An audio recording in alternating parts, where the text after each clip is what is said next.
Look at this by Marquez, hammer down, head down. Here he is now into turn 12. Oh yeah, that wasn't going to work.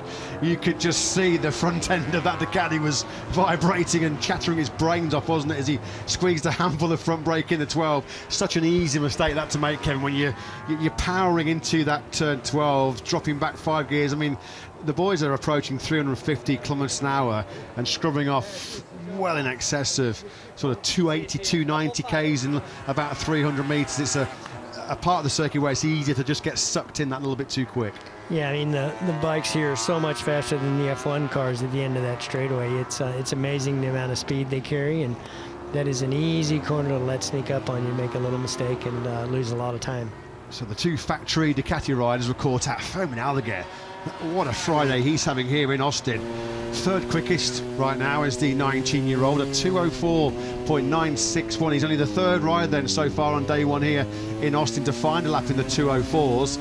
Alex Marquez having a look at our timing screens on a really strong lap. Pedro Acosta was rapid through the first half of this current lap.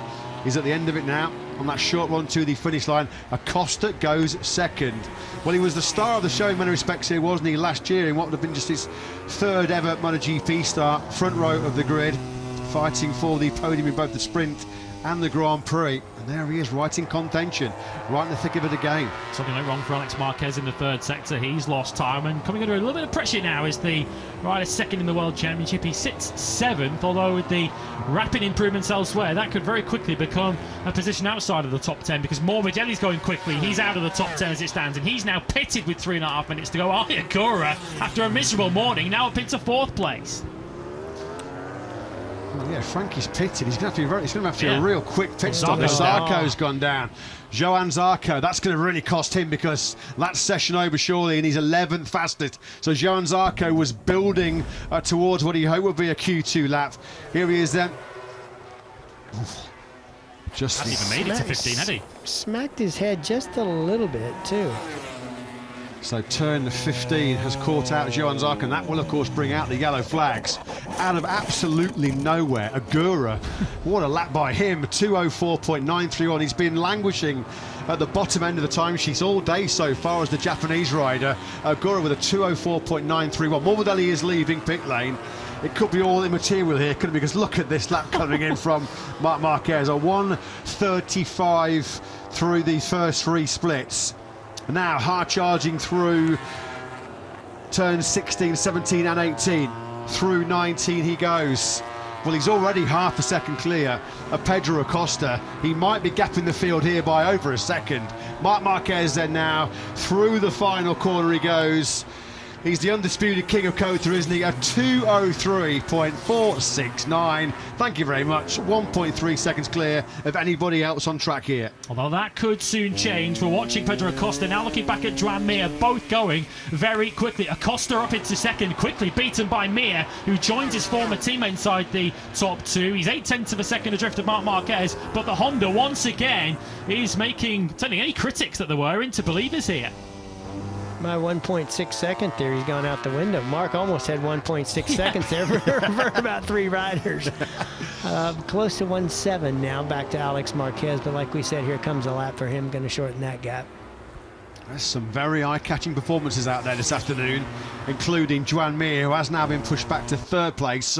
Once again, it's a Marquez 1-2 in this practice session. Agura up into 7th. Marquez once again charging towards what could be certainly a low 2:03 if he carries this lap through, possibly a high 2:02. Agura 7th, Aldeguer 8th. 2 rookies at the moment around this very, very hard to master Kota circuit on a MotoGP, but potentially going directly through to Q2. Yes, Jack Miller has now gone into second on a 2:03.9. He's the only other rider in the 2:03s at the moment, along with Marquez. Rider who's going to have to watch his step here is Bagnaia, back to 9th place. This is likely to be his last lap of the session. He is improving, but Bagnaia's place in the top 10 is far from certain here.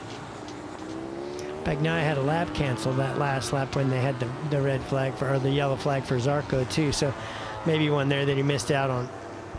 Yeah, not missing out at the moment though is Marc Marquez, who's just hammering home another lap. It looks like he is going to nail a 2:02, doesn't it? Here is Fomin Aldeguer, 9th quickest. Vinales goes up inside the top 6. That sprint as Aldeguer absolutely phenomenal. Firmino 203.902, but are we seeing a 202 coming in from Marc Marquez? Surely we are, indeed we are, a 202.929.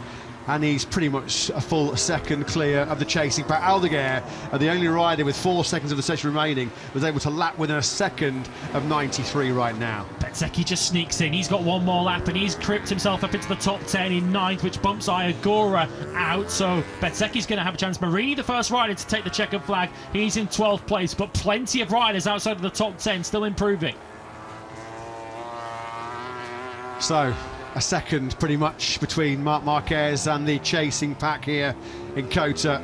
Everybody has it all on their plate, don't they, to race the 32-year-old in the sprint over 10 laps here tomorrow. Fabio Quartararo, what has he got left late on here in Austin? At the moment, down in 13th place. Marini and Nagura have taken the checker flag. Best they can hope for is 11th and 12th.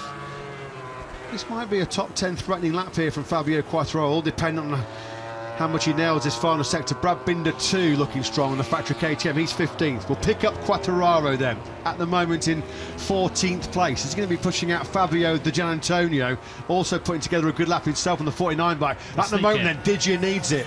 Brad Binder also up into 10th. So Marco Bezzecchi gets nudged out on the factory Aprilia. What about Di Giannantonio then, who has been pushed back to 12th? What a great last lap that was by Digia, up to second. Yeah, the other big rider to watch, we're now watching in bottom of your screens, is Morbidelli. He did get over just in time to do one last timed lap. He currently sits 20th. Di Giannantonio's dead pleased with that as he pumps his fist at the big screens, but Morbidelli might be about to bump his former teammate Fabio Quartararo right out of there. He's into the final corner now as Viñales safeguards a place in the top 10. He's up in 7th. Morbidelli could go top 3 with this. It's exactly where he does go. So it's Ducati's 1, 2, 3, 4 and 5. That was a brave move by Morbi to go in and get tires with, what, 3.5 minutes left? I didn't think there was any way he was going to pull that off. A good job. And to see Rins, a 2-time winner here, not in the top 10. Going to be Q2, Q1 for him. So not to say he can't still get a really good qualifying position.